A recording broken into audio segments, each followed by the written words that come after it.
Welcome to unique teachers. আজ থেকে ধারাবাহিকভাবে বিপিএসসির টায়ার 4 এর জন্য জিওগ্রাফির ধারাবাহিকভাবে কোশ্চেন আলোচনা করা হবে, উত্তর আলোচনা করা হবে। অ্যা প্রতিদিন ৪০টা করে কোশ্চেন আলোচনা করা হবে। ধৈর্য ধরে দেখুন, ভালো লাগবে আশা করি। চলুন কথা না বাড়িয়ে সরাসরি প্রশ্নে চলে যাই।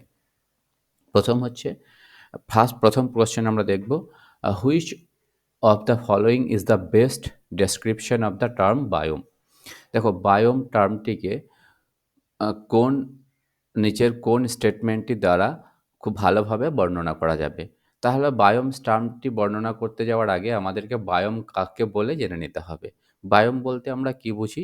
বায়োম বলতে বুঝে থাকি একই জলবায়ুযুক্ত অঞ্চলকে।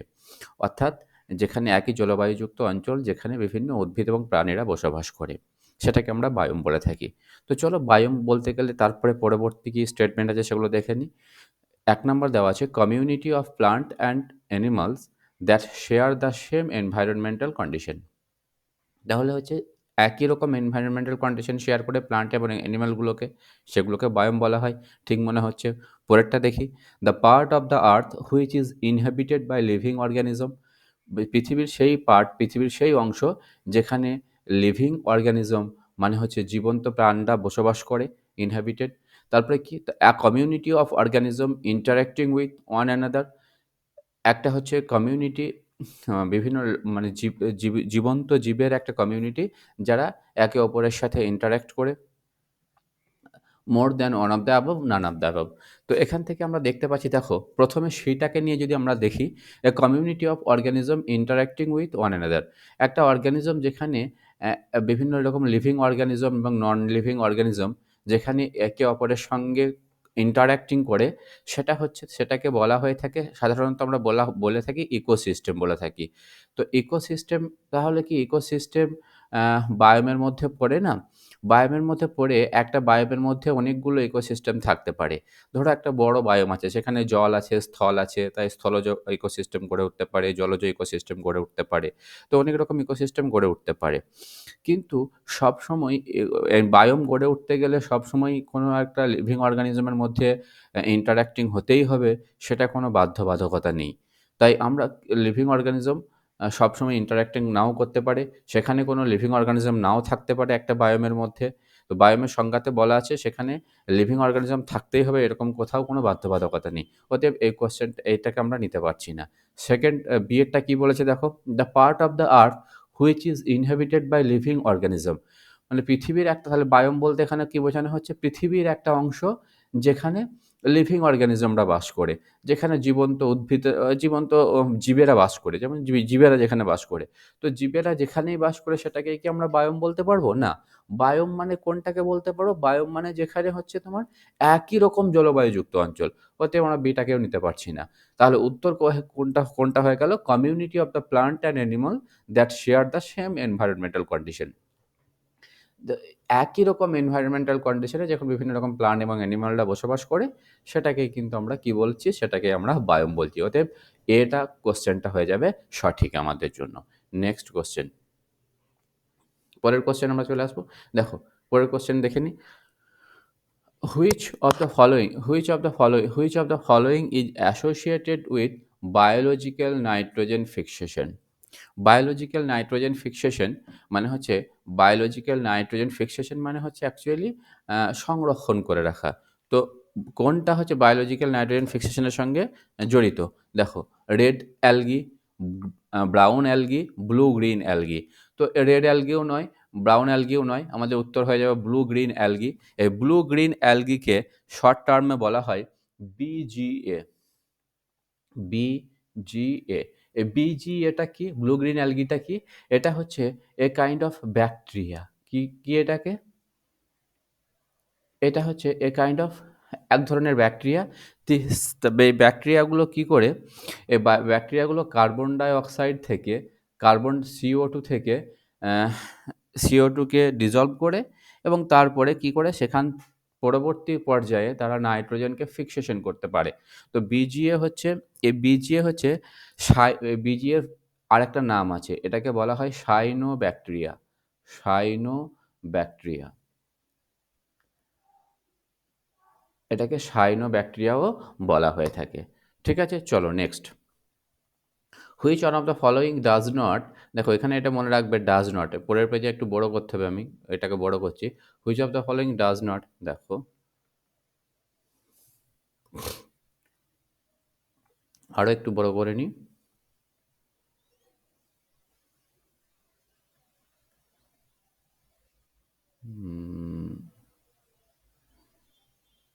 এবার ঠিক আছে, দেখতে পাচ্ছ আশা করি। দেখো which of the following does not contribute to the formation of the photochemical fog, photochemical fog ফর্মেশনে কোনটা কন্ট্রিবিউট করে না। দেখো এখানে ফটোকেমিক্যাল ফগ ফর্মেশনে কন্ট্রিবিউট যেটা করে না সেটা হচ্ছে SO2, SO2-র কোনো ভূমিকা নেই, তো এখানে SO2 আমাদের উত্তর হয়ে যাবে। Next, which of the which of the following is a persistent organic pollutant. Persistent মানে কি বলতো, মানে হচ্ছে যেগুলো ধারাবাহিকভাবে যে সমস্ত পলিউট্যান্টগুলো, অর্গ্যানিক পলিউট্যান্টগুলো পলিউশন করে যায় সেগুলোকে পারসিস্টেন্ট বলা হয়। মানে পারসিস্টেন্টের বাংলা, অ্যাকচুয়াল বাংলা করতে গেলে দাঁড়ায় অধ্যবসায়ী। মানে অধ্যবসায়ী মানে হচ্ছে কি, সে কিন্তু সেই কাজটা করবেই, এরকম আর কি। তো এখানে এমন একটা অর্গ্যানিক অর্গ্যানিক পলিউট্যান্ট আছে যে সবসময় সব অবস্থাতেই কি করে, পলিউশন পলিউশনে সাহায্য করে। তো কোনটা আছে এখানে, SO2, CO2 এগুলো সব নয়, একদম ডিডিটি। এই ডিডিটিটাকে বলা হয়, ডিডিটিকে বলা হয় পিওপি বলা হয়। পিওপি মানে হচ্ছে পারসিস্টেন্ট অর্গ্যানিক পলিউট্যান্ট বলা হয়। তো ডিডিটির ফুল ফর্ম কি, ডিডিটির ফুল ফর্ম হচ্ছে dichloro diphenyl trichloro ethane. Dichloro diphenyl trichloro ethane মানে হচ্ছে এটা ডিডিটি। তাহলে এখানে ডিডিটি উত্তর হয়ে গেল আমাদের। নেক্সট আমরা চলে আসি, which of the following is not a protected area, কোনটি প্রোটেক্টেড এরিয়া নয়, নট বলা আছে। দেখো আমরা জানি প্রোটেক্টেড এরিয়া কোনগুলোকে, যেগুলো হয় আমরা ন্যাশনাল পার্ক, স্যাঞ্চুয়ারি, এই দুটো যদি দেখি, এই দুটো কি আমাদের ভারত সরকারের দ্বারা একটা প্রোটেক্টেড এরিয়া, যেখানে কি করা হয় বিভিন্ন জীবদেরকে সংরক্ষণ করে রাখা হয়। কিন্তু জুটা কিন্তু দেখো প্রোটেক্টেড এরিয়া নয়। জুতে কি মানুষ সেখানে যেতে পারে, সেখানে বিভিন্ন রকম প্রাণীদের দেখতে পারে। তো এটা জুটা কখনোই কিন্তু প্রোটেক্টেড এরিয়া নয়। তো আমাদের এখানে উত্তর হয়ে যাবে জু। এরপরে নেক্সট উত্তর দেখো, dash species are not in the IUCN classification of threaten species. IUCN এর ক্লাসিফিকেশনে থ্রিয়াটেন স্পিসিসের মধ্যে কোন, থ্রিয়াটেন স্পিসিসদের মধ্যে কোনটা পড়ে না। এখানে হার্মফুল, এক্সটিংক্ট আর ভালনারেবল। তো দেখো এক্সটিংক্ট অ্যান্ড ভালনারেবল হচ্ছে থ্রেটেড স্পিসিসদের মধ্যে পড়ে। হার্মফুল বলে কোনো ভাগ আমরা দেখতে পাই না। তাহলে আমরা কি দেখব, IUCN। IUCN মানে কি, international union for conservation of nature and natural resource.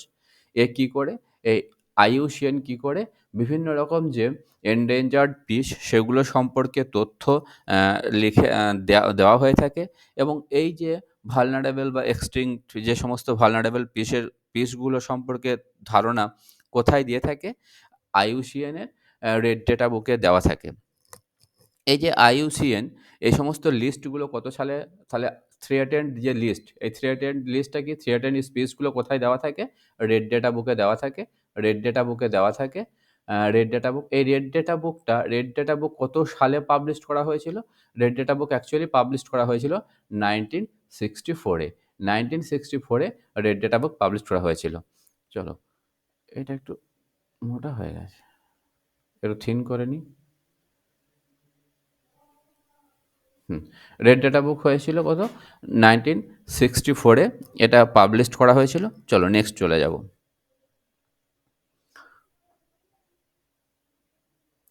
Which declaration was signed at UNCED 1992 at Rio de Janeiro.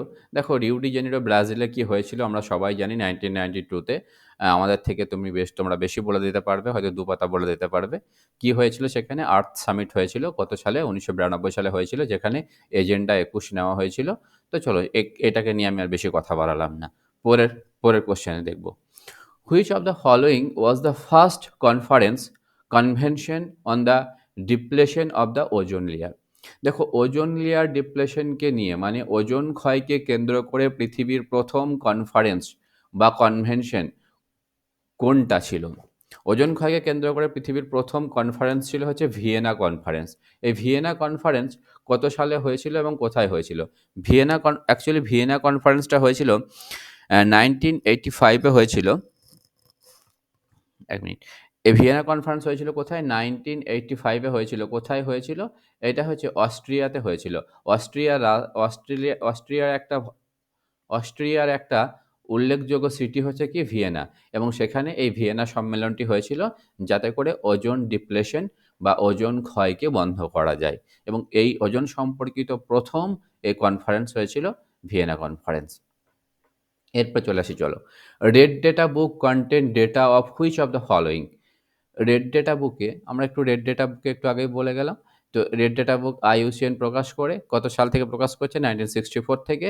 এখানে কি দেওয়া থাকে রেড ডেটা বুকে? রেড ডেটা বুকে দেওয়া থাকে অল এন্ডেঞ্জার স্পিসিস, মানে প্রত্যেকটা এন্ডেঞ্জার স্পিস সম্পর্কে দেওয়া থাকে। সেটা প্লান্ট হতে পারে, অ্যানিমাল হতে পারে, যা কিছু হতে পারে। এন্ডেঞ্জার্ড স্পিস হলেই সেখানে রেড ডেটা বুকে তার মধ্যে অন্তর্ভুক্ত থাকবে। এরপর চলে আসি ৮০ নম্বরের প্রশ্ন।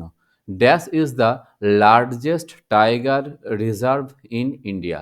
তা ভারতবর্ষের সবথেকে বড় টাইগার রিজার্ভ কোনটি? বড় হচ্ছে টাইগার রিজার্ভ হচ্ছে নাগার্জুনা সাগর শ্রীশাইলাম টাইগার রিজার্ভ। নাগার্জুনা সাগর শ্রীশাইলাম টাইগার রিজার্ভ, এটা হচ্ছে কোথায় অবস্থিত? এটা অন্ধ্রপ্রদেশে অবস্থিত। এটা হচ্ছে এপিতে অবস্থিত, অন্ধ্রপ্রদেশে অবস্থিত। এটা হচ্ছে ভারতের মধ্যে সবথেকে বড় টাইগার রিজার্ভ। ঠিক আছে? চলো next. Which crops which crops does not come under kharif crops. Kharif ক্রপসের আন্ডারে আসে না। দেখো আমরা জানি রাইস হচ্ছে হুইট থেকে, আমরা এখানে সরাসরি প্রশ্নটা আমরা দেখতে পাচ্ছি হুইট। গম কিন্তু কখনোই খারিফ ক্রপের মধ্যে আসে না। গমটা কিসের মধ্যে আসে? গমটা আসে রাবি ক্রপ বা রবি ক্রপের মধ্যে আসে। এটা কি, আর রাইস যেগুলোতে খারিফের মধ্যে আসে। গমটা সাধারণত কোন সময় চাষ করা হয়? গমটা সাধারণত আমরা দেখে থাকি শীতকালে চাষ করা হয়ে থাকে। ঠিক আছে? বেশ। Next. A set of non-conventional sources of energy out of the following is, নিচের কোনটি নন conventional source of energy? Non conventional source of energy আমাদেরকে কোনগুলোকে বলা হয়? যে সমস্ত এনার্জির সোর্সগুলো এখনও ঠিকভাবে প্রচলিত নয় সেগুলোকে নন কনভেনশনাল সোর্স অফ এনার্জি বলা হয়। আর যে সমস্ত এনার্জির সোর্সগুলোকে আমরা দীর্ঘদিন ধরে ব্যবহার করে আসছি সেগুলোকে বলা হয় কনভেনশনাল সোর্স অফ এনার্জি। যেমন মিনারেল অয়েল, ন্যাচারাল গ্যাস, কোল, এগুলো সব কিন্তু conventional source of energy. Non conventional কোনটা? এটা নন কনভেনশনাল হচ্ছে সোলার এনার্জি। আমরা দেখো সোলার এনার্জির পরিমাণ এখনও বাড়ছে ধীরে ধীরে, কিন্তু বর্তমানে কিন্তু অতটা অ্যাভেলেবেল নয়। অটোমিক এনার্জি, উইন্ড এনার্জি, এগুলো হচ্ছে নন কনভেনশনাল সোর্স অফ এনার্জি। ঠিক আছে? চলো নেক্সট কোশ্চেন।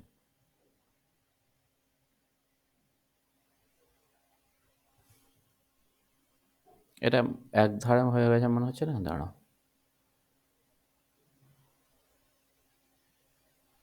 মিডলে চলে আস। এরপর দেখো, what are the three pillars of production.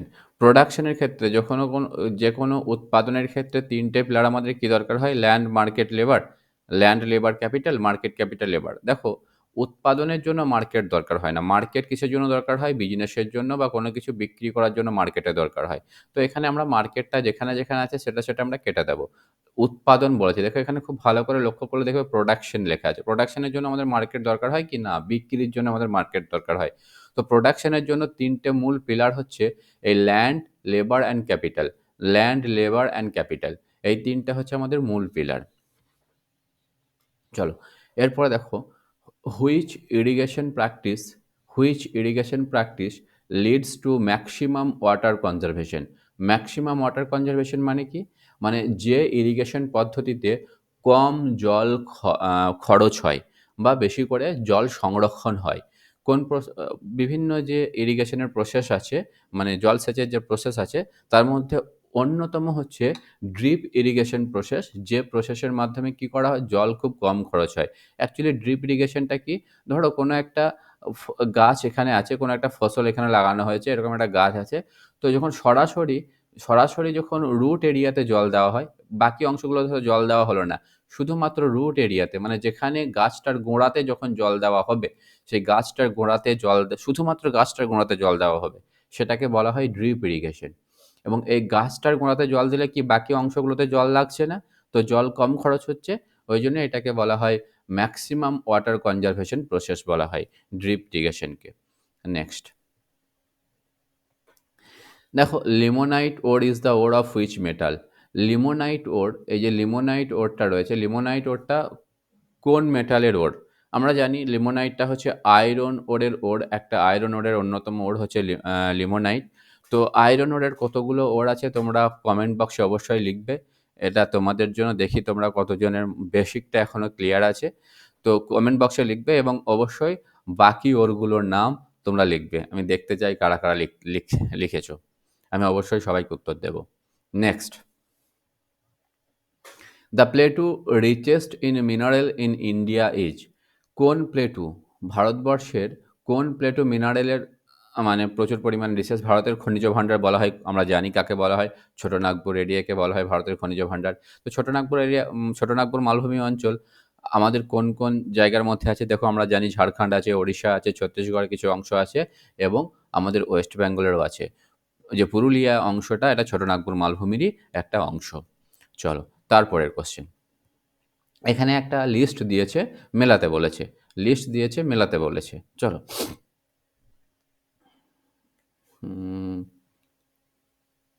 আগে এদিকের কোশ্চেনগুলো করিয়ে নিই, তারপরে ওই দিকের কোশ্চেনগুলো করাবো, ঠিক আছে?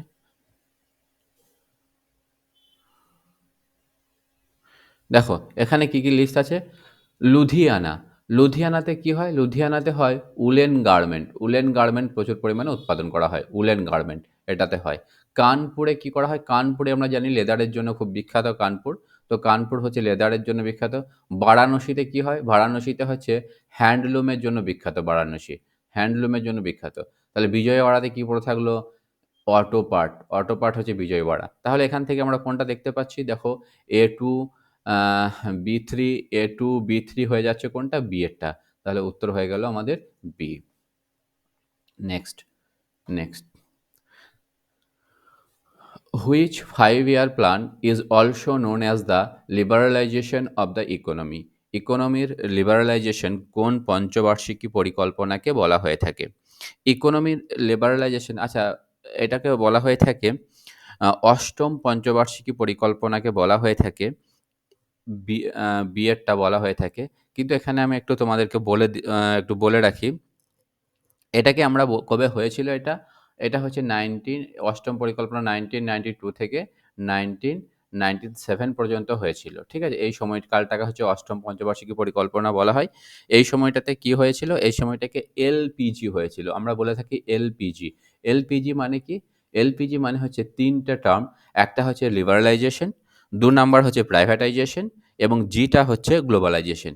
এই লিবারালাইজেশন, প্রাইভেটাইজেশন এবং গ্লোবালাইজেশন শুরু হয়েছিল কখন? 1992 সালে, ডক্টর মনমোহন সিং যখন আমাদের ভারতের অর্থমন্ত্রী ছিলেন। তো এলপিজির জন্য কি হয়েছিল? মানে সমস্ত বিদেশি কোম্পানিগুলো একটা নির্দিষ্ট ট্যাক্সের ভিত্তিতে আমাদের ভারতের বাজারে ব্যবসা করার অধিকার পেয়েছিল, এটাকে লিবারালাইজেশন বলা হচ্ছে, ঠিক আছে? এলপিজি বলা হচ্ছে।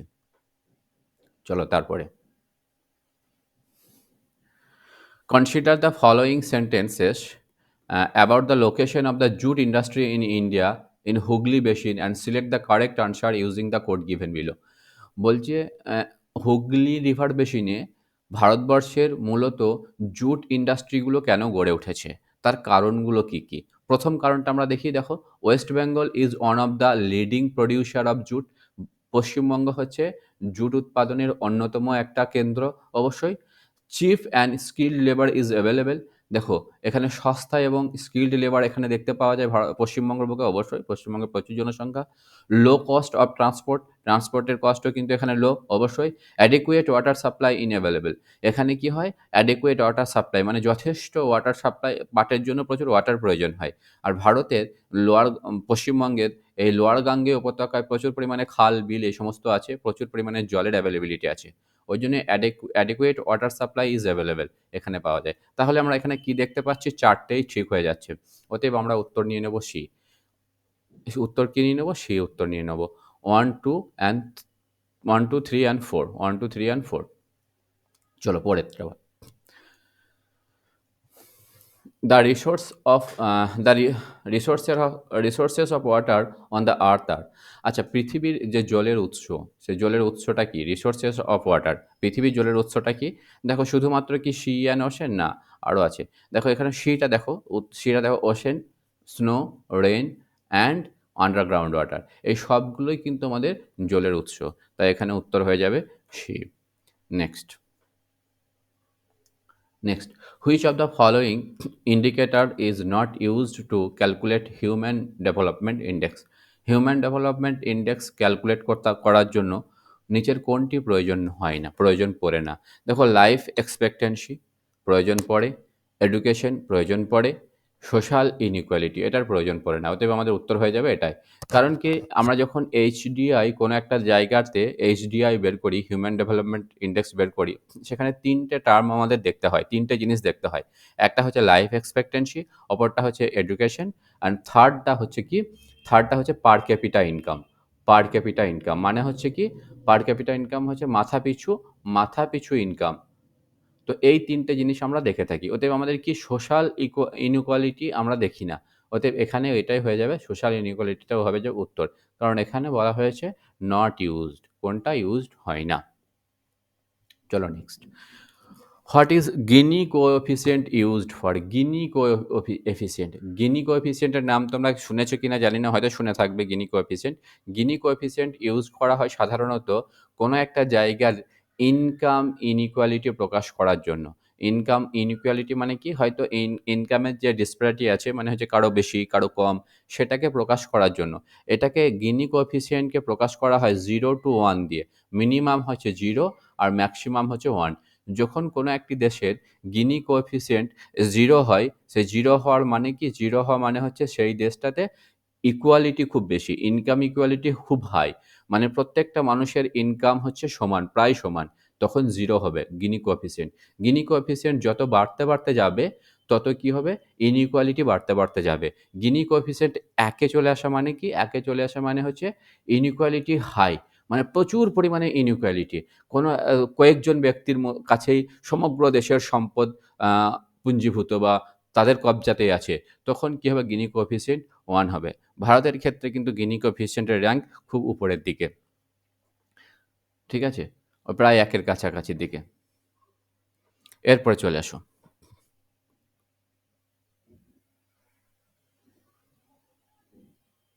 চলো আমরা আবার আ এই স্লাইডটার ১ম এ যাই। হ্যাঁ, ৯২টা করলাম, আমরা ৯৩ টা দেখব। ৯৩টা কি দেখব? ১ মিনিট। দেখো ৯৩ এর প্রশ্নটা দেখব।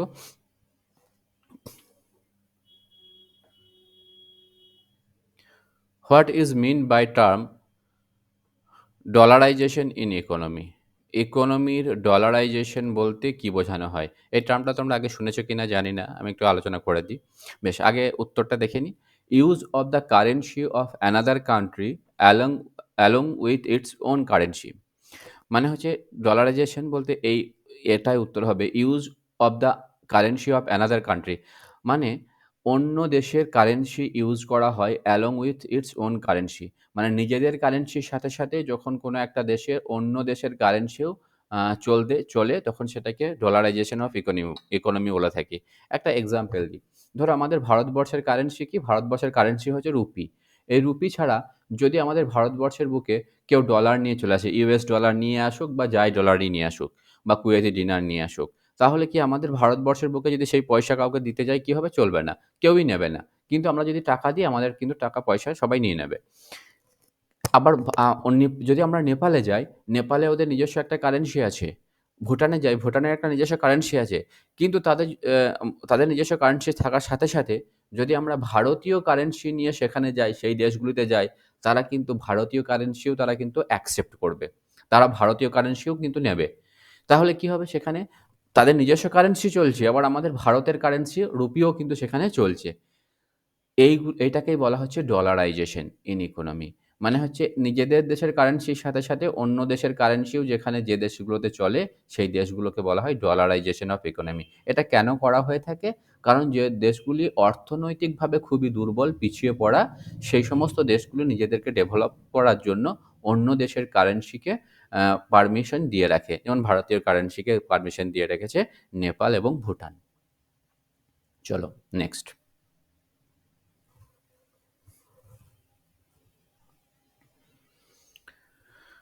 দ্য কাস্টম ডিউটি, এক minute. The custom duty on which of the following are the rationalized under Union Budget 2021 and 22? এটা হবে গোল্ড অ্যান্ড সিলভার, এটাকে রেশনালাইজড করা হয়েছে 2021-22-এ। নেক্সট, পরের কোশ্চেন আমরা চলে যাব। During during which 5-year plan the government of India adapted a regional approach to agricultural planning? Agricultural প্ল্যানিংয়ের জন্য কোন পন- কোন রিজিয়নাল অ্যাপ্রোচটাকে এগ্রিকালচার প্ল্যানিংয়ের জন্য কোন পঞ্চবার্ষিকী পরিকল্পনাতে অ্যাকচুয়ালি রিজিয়নাল অ্যাপ্রোচটাকে নিয়ে আসা হয়েছিল? এটা হচ্ছে সিক্স পঞ্চবার্ষিকী পরিকল্পনাতে। মানে হচ্ছে কি, অঞ্চল ধরে ধরে উন্নতি করার একটা পরিকল্পনা, এবং একদম যেগুলো গ্রাম্য এরিয়াগুলোতে কৃষিক্ষেত্রে যাতে ডেভেলপমেন্ট হয় সেরকম পরিকল্পনা নেওয়া হয়েছিল। এবং তারই পরিপ্রেক্ষিতে কী করা হয়েছিল, 1982 সালে একটা ব্যাংক প্রতিষ্ঠা করা হয়েছিল। ব্যাংকটার নাম আমরা সবাই জানি, নাবার্ড, NABARD, নাবার্ড। নাবার্ডের ফুল ফর্ম কে জানো? নাবার্ডের ফুল ফর্ম একটু তোমরা আমাকে কমেন্টে অবশ্যই জানাবে। আশা করি তোমরা জানো সবাই, the national bank of agriculture and rural development. Next, নাবার্ডের আমি ওয়েট করে থাকলাম তোমাদের নাবার্ডের ফুল ফর্ম জানার জন্য। Next, there are 3 types of ration card in India, which among the following ration card is for the poorest of the poor people? মানে ভারতবর্ষের বুকে বিভিন্ন রকম রেশন কার্ড আছে, সেই রেশন কার্ডগুলোর মধ্যে কোন রেশন কার্ডটা হচ্ছে সব থেকে গরিব মানুষদের জন্য? গরিব মানুষদের জন্য যে রেশন কার্ডটা ইউজ করা হয় সেটাকে বলা হয় অন্তর্দয় কার্ড। এই অন্তর্দয় কার্ডটাকে ইউজ করা হয়। নেক্সট কোশ্চেন চলে আসি আমরা। Absence of minimum income to get the minimum needs of life is concern with which of the following type of poverty? দেখো, একটা মিনিমাম ইনকামের মানুষের মিনিমাম নিডকে ফুলফিল করার জন্য, মানুষের একটা জীবনের একটা মিনিমাম নিডস আছে, সেই মিনিমাম নিডসকে ফুলফিল করার জন্য যখন একটা মিনিমাম ইনকামও হয় না, তখন সেই মানুষগুলোকে কি বলে? যারা মিনিমাম ইনকামও করতে পারে না মিনিমাম নিডসকে ফুলফিল করার জন্য। আমাদের মিনিমাম নিডস কী কী আছে মানুষের মধ্যে? তিনটে মিনিমাম নিডস আছে। একটা হচ্ছে কি, food, food cloth clothes foods, clothes and shelter. এই তিনটাকে কী বলা হয়? ফুড, ক্লোথ, শেল্টারকে বলা হয় আমাদের মিনিমাম নিডস অফ লাইফ, জীবনের মিনিমাম নিড। কিন্তু এই মিনিমাম নিডগুলোকে ফুলফিল করার জন্য যাদের মিনিমাম ইনকাম থাকে না, সেই মানুষগুলোকে কী বলা হয়? অ্যাবসলিউট পভার্টি বলা হয়। মানে একদমই অ্যাবসলিউট গরিব বলা হয়। এরপরে দেখো, what is the growth rate of service sector in India in 2019 and 20? 2019-20 সালের ভারতবর্ষের সার্ভিস সেক্টরের গ্রোথ রেটটা কত? গ্রোথ রেট হচ্ছে 7%। অবশ্যই সার্ভিস সেক্টরটা ভারতবর্ষের এই মুহূর্তে সবথেকে অর্থনীতিতে বেশি যোগদানকারী একটা সেক্টর, এবং অবশ্যই গ্রোয়িং সেক্টর। নেক্সট নেক্সট হচ্ছে, দেখো, Omkareshwar project is associated, Omkareshwar project কিসের সঙ্গে অ্যাসোসিয়েটেড? কোন রিভারের সাথে অ্যাসোসিয়েটেড? আমরা দেখতে পাবো Omkareshwar project is associated with Narmada river. এই নর্মদা রিভারের সঙ্গে ওমকারেশ্বর প্রজেক্টটা হচ্ছে অ্যাসোসিয়েটেড। এটা কোন রাজ্যে গড়ে উঠেছে? অবশ্যই এটা MP রাজ্যে গড়ে উঠেছে, মধ্যপ্রদেশ রাজ্যে এখানে গড়ে উঠেছে। চলো নেক্সট কোশ্চেন, 100 নম্বরের কোশ্চেন আমরা যাব। Which of the following rivers is associated with Mahatma Gandhi Hydroelectric Project? Mahatma Gandhi electric প্রজেক্টের সাথে কোন রিভারটি অ্যাসোসিয়েটেড? মানে কোন রিভারের উপর Mahatma Gandhi hydro electric power project গড়ে উঠেছে? এটা হচ্ছে সারাবতী রিভারের উপর গড়ে উঠেছে। সারাবতী রিভারটা কোথায়? কর্ণাটকে, এবং কর্ণাটকে অবশ্যই কর্ণাটকা। এখানে কি গড়ে উঠেছে? এখানে ওই মহাত্মা গান্ধী হাইড্রো ইলেকট্রিক প্রজেক্টটি গড়ে উঠেছে। নেক্সট পরের question, which of the following layers of the earth's atmosphere provide ideal flying condition for jet aircraft? Jet এয়ারক্রাফটের জন্য আইডিয়াল ফ্লাইং কন্ডিশন আমরা সবাই জানি, এটা নিয়ে আমি আর বিশেষ কিছু আলোচনা করবো না। স্ট্র্যাটোস্ফিয়ার, যেটাকে আমরা শান্ত মণ্ডল বলে থাকি, যেটা হচ্ছে দ্বিতীয় স্তর, এটা নিয়ে আমার বিশেষ কিছু কথা বলা নেই। নেক্সট হচ্ছে ডোলড্রামস। ডোলড্রামস আমরা কি জানি? ডোলড্রামস, এখানে doldrums are high latitude with the heavy snow, equatorial zone with low pressure, high pressure area on mountain. না, আমরা এখানে বিটা দেখো উত্তর হয়ে যাচ্ছে equatorial zone of the low pressure. মানে হচ্ছে যেখানে ইকুয়েটোরিয়াল জোন এবং যেখানে লো প্রেশার থাকছে সেটাই হচ্ছে আমাদের কি ডোলড্রাম হয়ে গেল। ডোলড্রাম আমরা জানি যেখানে হচ্ছে তোমার দু ধরনের যে ট্রেড উইন আছে, দু ধরনের ট্রেড উইন যেখানে মিলছে ইকুয়েটোরিয়াল এরিয়াতে, সেটাকে আমরা ডোলড্রাম বলে থাকি। যেখানে হচ্ছে একটা শান্ত অবস্থা বিরাজ করে, যেখানে আইটিসিজেড তৈরি হচ্ছে এবং যেখানে উষ্ণতা এবং জলীয় বাষ্পের পরিমাণ খুব বেশি। দেখো, which of the following place are favourable influence by the trade wind? Trade উইন্ডের দ্বারা কোন জায়গাটি ইনফ্লুয়েন্স? দেখো কি কি আছে, ওয়েস্ট ইন্ডিজ, ব্রাজিল, মেক্সিকো এবং মাদাগাস্কার, এই তিনটে জায়গার নাম দেওয়া আছে। আমরা জানি ট্রেড উইন্ড কোন কোন জায়গাতে প্রবাহিত হয়। ট্রেড উইন্ড অ্যাকচুয়ালি প্রবাহিত হয় কোথায়? আমরা যদি পৃথিবীর ম্যাপ দেখি, 23.5 ডিগ্রি উত্তর থেকে 23.5 ডিগ্রি দক্ষিণ, মানে এই যে অঞ্চলটাতে আছে 23.5 ডিগ্রি উত্তর থেকে 23.5 ডিগ্রি দক্ষিণ, এই অঞ্চলটার মধ্যে ট্রেড উইন্ড প্রবাহিত হয়। আর এই অঞ্চলটার মধ্যেই, এই অঞ্চলটার মধ্যে এই সবগুলো কান্ট্রি পড়ে যাচ্ছে। অতএব আমরা বলতে পারি সবগুলো কান্ট্রিতেই ট্রেড উইন্ডের দ্বারা ইনফ্লুয়েসড হয়, সবগুলো কান্ট্রি ট্রেড উইন্ডের দ্বারা ইনফ্লুয়েন্স হয়। তাহলে আমরা বি এর উত্তর নিয়ে নেব 1, 2, 3 and 4। চলো 4 number. In the northern hemisphere, the wind blowing from the horse latitude to doldrum is called। দেখো নর্দার্ন হেমিস্ফিয়ারে যখন বাতাসটা উইন্ড ব্লোয়িং হয় ফ্রম দ্য হর্স ল্যাটিটিউড থেকে যখন ডোলড্রামের দিকে আসে, সেটাকে আমরা কি বলি? সেটাকে অবশ্যই এতক্ষণ একটু আগেই দেখলে, আমরা সেটাকে বলি ট্রেড উইন্ড বলে থাকি। তো ট্রেড উইন্ড এটা বলা হয়ে থাকে। দেখো আজকে নেক্সট কোশ্চেন হচ্ছে 105 নম্বরের কোশ্চেন। হ্যাঁ, এখানে একটা বলে রাখি, আজকে এই 105 পর্যন্তই করাবো। আজকে 35টা কোশ্চেন ফার্স্ট এপিসোডে করানো হলো, মানে প্রথম সিজনে করানো হলো বা প্রথম ভিডিওতে করালাম। পরের ভিডিওতে আরও 35টা প্লাস 45টা ভিডিও করাবো। তাহলে এই সেটটা 40টা সেট পরিপূর্ণ হয়ে যাবে। ভিডিওটা কেমন লাগলো তোমরা আমাকে জানাবে। যদি তোমাদের ভালো লাগে তাহলে আমি পরের ভিডিওগুলো নিয়ে আসবো। তোমরা অবশ্যই কমেন্টে জানাবে। আমি তাহলে প্রতিদিন একটা করে ভিডিও দেওয়ার চেষ্টা করব, তোমাদের যদি ভালো লাগে। আর আমার এই চ্যানেলটি হচ্ছে নতুন চ্যানেল, তোমরা অবশ্যই সাবস্ক্রাইব করে রেখে দাও পরবর্তী ভিডিওগুলোকে পাওয়ার জন্য। আর কমেন্ট তো করবেই, কমেন্ট করে অবশ্যই জানাবে, আমি তাতে অনুপ্রাণিত হব এবং পরের ভিডিওগুলোকে আনতে পারবো। আর অবশ্যই একটা লাইক করে দেবে, আর বন্ধুবান্ধব থাকলে তো শেয়ার করবে, এই রিকোয়েস্টটা আশা করি রাখবে। চলো পরের কোশ্চেনটা, আমরা শেষ কোশ্চেনটা করে নিই, তারপরে পরের ভিডিওটা সেকেন্ড ভিডিওতে বাকি 45টা কোশ্চেন নিয়ে চলে আসবো আগামীকাল। The dense, the dense mass of small water drop on a smoke particle in the lower layer of the atmosphere is, এটাকে কি বলা হয়? লোয়ার লেয়ারের যে অ্যাটমসফিয়ারের স্মোক পার্টিকেলগুলোকে আমরা কি বলে থাকি? এইগুলোকে বলা হয়ে থাকে স্মোক বলা হয়ে থাকে। ঠিক আছে? স্মোক বলা হয়ে থাকে। তাহলে স্মোক ব্যাপারটা কি? স্মগ মানে হচ্ছে তোমার স্মগ হচ্ছে দুটোকে নিয়ে স্মগ গঠিত হয়। একটা হচ্ছে, বলে দিচ্ছি, fog plus smoke. Fog plus smoke, এই দুটোকে নিয়ে কি গঠিত হয়? স্মগ গঠিত হয়। ঠিক আছে? এবং এটা লোয়ার লেয়ারে, অ্যাটমসফিয়ারের লোয়ার লেয়ারে দেখতে পাওয়া যায়। চলো আপাতত আজকে এই পর্যন্তই। পরের দিন ভিডিওতে দেখা হবে। অবশ্যই তোমরা লাইক, কমেন্ট এবং চ্যানেলটিকে সাবস্ক্রাইব করে দেবে। আর তার সাথে সাথে বন্ধু বান্ধবদেরকে একটু শেয়ার করে দেবে। ধন্যবাদ এতক্ষণ দেখার জন্য।